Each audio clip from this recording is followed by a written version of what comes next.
আজকেও আমাদের বাড়িতে বার্থডে। স্পেশাল রান্না হচ্ছে বার্থডে উপলক্ষে। এখন এসেছি একটা কেক নিয়ে। এসেই প্রথমে চলে গেছি রান্নাঘরে। আজকে রান্না হবে বিরিয়ানি। সব কিছু রেডি করে দিয়েছি শেফকে। শেফ এবার রান্না চাপিয়ে দিয়েছে। প্রথমেই বেরেস্তা ভেজে নিচ্ছে।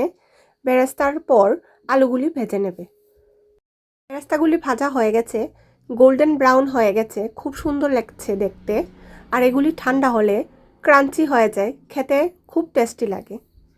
বিরিয়ানির চালটা অনেকক্ষণ আগেই ভিজে রেখেছিলাম।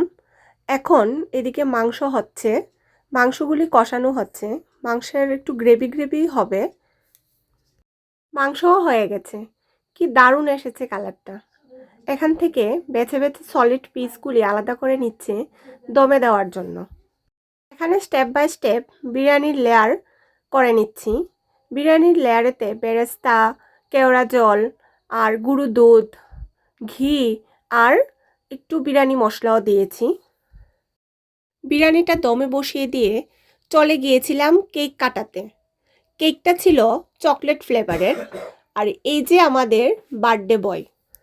বার্থডে বয় হলো আমাদের বাড়ির সবচেয়ে ছোট ছেলে আর আমার সবচেয়ে ছোট দেওর, তাই বেশি আদরের। আর বিরিয়ানিটা হয়ে গেছে, এবার বার্থডে বয়কে খেতেও দিয়ে দিলাম।